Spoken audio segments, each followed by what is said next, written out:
मंगलवार को भक्तों की मदद करने हनुमान जी पृथ्वी पर आते हैं। सबसे पहले वे एक घर में जाते हैं जहाँ के सदस्यों को मांसाहार करता हुआ पाते हैं। ये देखकर हनुमान जी नाराज हो जाते हैं और वहाँ से चले जाते हैं। फिर वे दूसरे घर में जाते हैं जहाँ मंगलवार के दिन घर के सदस्य बाल और दाढ़ी कटवा रहे थे। ये देखकर भी हनुमान जी खुश नहीं होते और वहाँ से भी निकल जाते हैं। तब वे परेशान होकर प्रभु राम को फोन लगाते हैं और कहते हैं, प्रभु क्या यहाँ कोई ऐसा घर नहीं है जहाँ मैं जा सकूं? फिर लौटते समय हनुमान जी एक झोपड़ी की ओर खींचे चले जाते हैं जहाँ 2 नन्हे बच्चों को रामायण की पुस्तक पढ़ते हुए पाते हैं। यह देखकर हनुमान जी बहुत खुश हो जाते हैं और उनकी घास फूस की झोपड़ी को सुंदर बंगला बना देते हैं। लेकिन अफसोस, अभी तक आपने लाइक और सब्सक्राइब नहीं किया। यह भारत का वो कुंड है जहाँ भगवान परशुराम ने अपनी माँ की हत्या करने के बाद अपने हाथ से चिपकी हुई कुल्हाड़ी से मुक्ति पाई थी।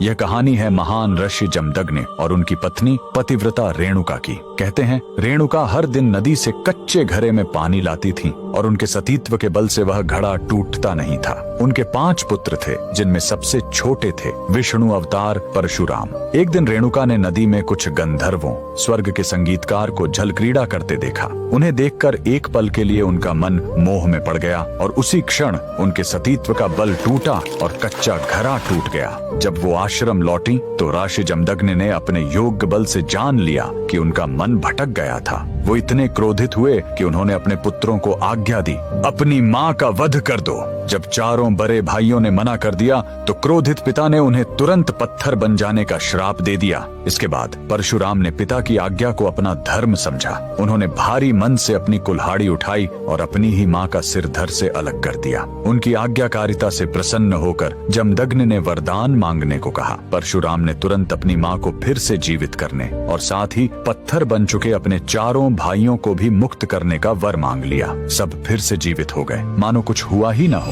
लेकिन कहानी यहीं खत्म नहीं हुई। मातृ हत्या का पाप उस कुल्हाड़ी पर एक दाग की तरह चिपक गया और वो उनके हाथ से अलग ही नहीं हो रही थी। उस पाप से मुक्ति पाने के लिए वह दर दर भटकते रहे, लेकिन कोई भी तीर्थ उस कुल्हाड़ी को छुड़ा नहीं सका। अंत में वह पहुंचे पूर्वी हिमालय की लोहित नदी के किनारे और जैसे ही उन्होंने इस कुंड के जल को छुआ, चमत्कार हुआ। कुल्हाड़ी अपने आप उनके हाथ से छूट गई। यही पवित्र स्थान आज अरुणाचल। साक्षात शिव ने श्री राम की सेवा के लिए एक वानर का ही रूप क्यों चुना, जो महादेव सिर्फ अपना तीसरा नेत्र खोलकर पूरे ब्रह्मांड को भस्म कर सकते हैं। उन्होंने श्री राम के चरणों में बैठकर सेवा करने के लिए एक वानर का रूप ही क्यों धारण किया? साक्षात शिव ने श्री राम की सेवा के लिए एक राजा या देवता का रूप क्यों नहीं चुना? इसका रहस्य वाल्मीकि रामायण के उस पन्ने में छिपा है जो रावण की मौत का सबसे बड़ा कारण बना। एक बार रावण अपने भारी अहंकार में कैलाश पर्वत पहुंचा। वहां उसने महादेव के परम भक्त और वाहन नंदी का मजाक उड़ाया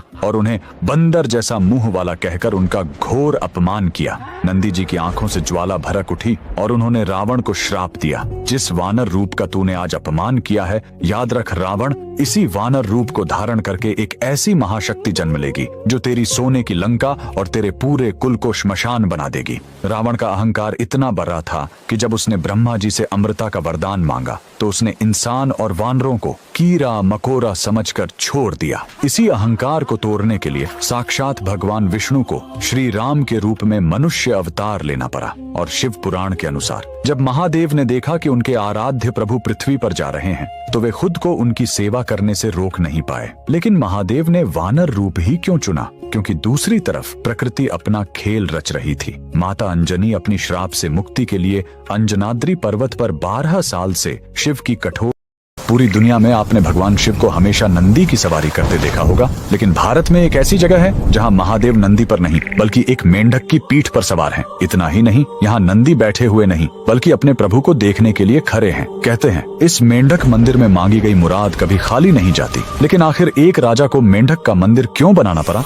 कहानी करीब 200 साल पुरानी है। उत्तर प्रदेश के ऑयल रियासत की। वहाँ के राजा बख्तावर सिंह बहुत प्रतापी थे, लेकिन वो कुदरत के आगे हार चुके थे। उनके राज्य में सूखा पड़ गया था, प्रजा पानी के लिए तरफ रही थी और दूसरी तरफ राजा का अपना आंगन सूना था। उनका कोई पुत्र नहीं था जो आगे चलकर गद्दी संभाल सके। राजा पूरी तरह टूट चुके थे। तभी राज्य में एक महान तांत्रिक का आगमन हुआ। उसने राजा की परेशानी सुनी और एक ऐसा उपाय बताया जिसे सुनकर सब हैरान रह गए। तांत्रिक ने कहा, राजन, ये सामान्य सूखा नहीं है, आपको मंडूक तंत्र का सहारा लेना होगा। मेंढक ही वो जीव है जो बादलों को बुलाता है। आपको एक ऐसा मंदिर बनवाना होगा जो मेंढक की पीठ पर टिका हो। राजा ने तांत्रिक की बात मान ली। निर्माण शुरू हुआ, लेकिन इसमें सीमेंट या चूने का इस्तेमाल नहीं किया गया। इस मंदिर को अमर बनाने के लिए पत्थरों को औरत की दाल और गुड़ के पेस्ट से जोड़ा गया। जमीन से 100 फीट ऊपर एक विशाल पत्थर के मेंढक की आकृति बनाई गई और उसी के ऊपर यह भव्य मंदिर खड़ा किया गया। मंदिर तो बन गया, लेकिन प्राण प्रतिष्ठा के लिए राजा खुद नर्मदा नदी से पवित्र नर्मदेश्वर शिवलिंग लेकर आए। और फिर वही हुआ जिसका सबको इंतजार था। जैसे ही पूजा शुरू हुई, आसमान में काले बादल छा गए और राज्य में झमाझम बारिश हुई। इतना ही नहीं, कुछ समय बाद राजा को पुत्र रत्न की प्राप्ति भी हुई। आज भी यूपी के लखीमपुर खीरी में यह मंदिर शान से खड़ा है। इस अद्भुत मेंढक मंदिर के लिए